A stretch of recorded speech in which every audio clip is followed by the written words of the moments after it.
Hello, and thanks for joining me in the shop at INCRA Tools. I'd like to take a few minutes to demonstrate some of the routing accessories that we offer for the INCRA table saw fences. As great as their performance is on a table saw, one of the most exciting things about these systems is the kind of potential that they offer when you start to incorporate routing functions into it. You can essentially share one INCRA positioner, get the same accuracy and repeatability for both of those operations.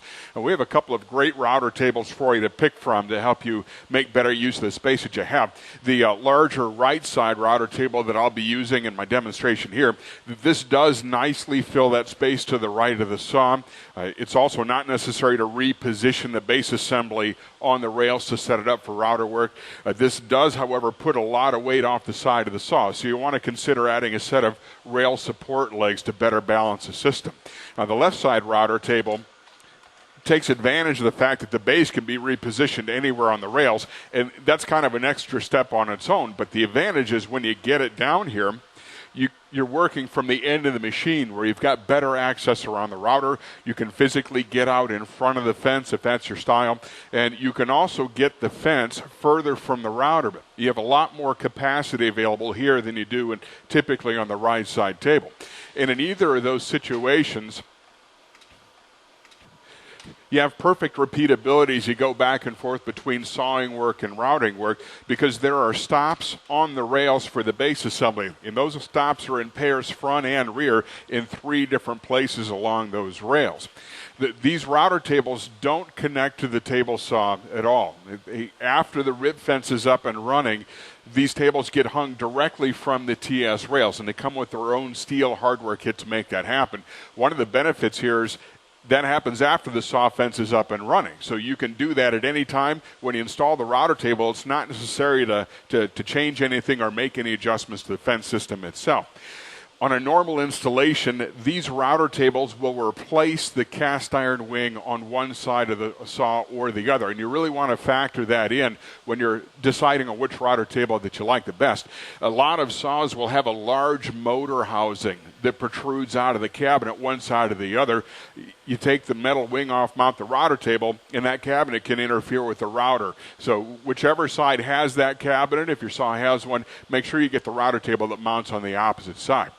The most important part of any router table is the router mounting plate. And I'd like to stress that every INCRA router table for free comes with the best router plate that's out there.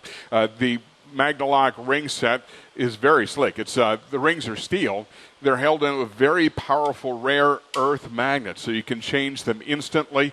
The rings also lock in perfectly flush with the surrounding plate, right in the area where it matters most. The plates are 3/8 thick solid aluminum for stiffness. We have the plates custom drilled for dozens of routers to save you the trouble of drilling it on your own. And then they also come for free with 3 rings to match different size router bits. Because of the rings are steel, they're very inexpensive to buy. We have a total of 12 different inside diameters for the rings to match literally every router bit that you might own. This plate and a set of 3 rings is standard on any of these router tables, but you can also pick up the router table without a router plate at all and you get a slightly lower price. And one advantage of doing that would be if you were thinking of upgrading to a router lift. The lift is a very nice convenience item. It allows you to make all of the adjustments from above without reaching under the table. You can change the router bits from above as well. Crank the collet up past the tabletop with the standard wrenches on it. Nothing needs to be lifted out. It also gives you a lot more precise height adjustment than what's available through any other means. Each line on this dial is only 0.02 of an inch of travel up or down. That's half the thickness of a dollar bill for each line on the dial. And that's more than enough resolution to let me start my dovetail demo from scratch. A piece of scrap lumber gets me somewhere in the ballpark, and that dial easily gets me within 1/1000th of an inch of the perfect height to make a nice snug fitting half-line dovetail joint. The lifts are available as accessories for any INCRA router table. They'll even fit a couple of other brands of router tables, and you can either do it when the table's new or you can do it sometime down the road. What I'd like to do to wrap things up is to give you a little bit better demonstration of the actual routing components.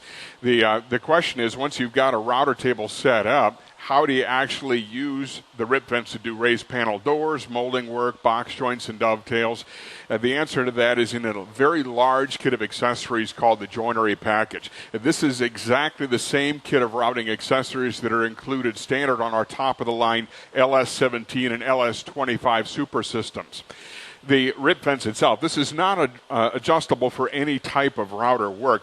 And that's good, because if you're cutting rough lumber or big sheets of plywood, you want a solid, straight hunk of metal for rip vents, not something that's adjustable with a half a dozen moving parts.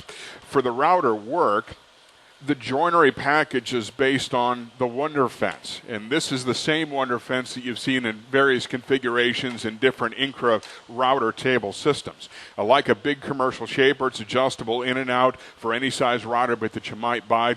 These fence halves are also micro-adjustable for offset one against the other. It's a true continuous adjustment. The scales for the adjustment, in fact, read all the way down to thousandths of an inch of offset to give you tremendous amounts of control. The advantage of being able to run those slightly out of line, it allows you to edge joint rough lumber. If you don't have a joiner up and running in your shop, you can do it with just a regular straight bit chucked up in the router. And it also really simplifies more complex molding operations like reversible glue joints.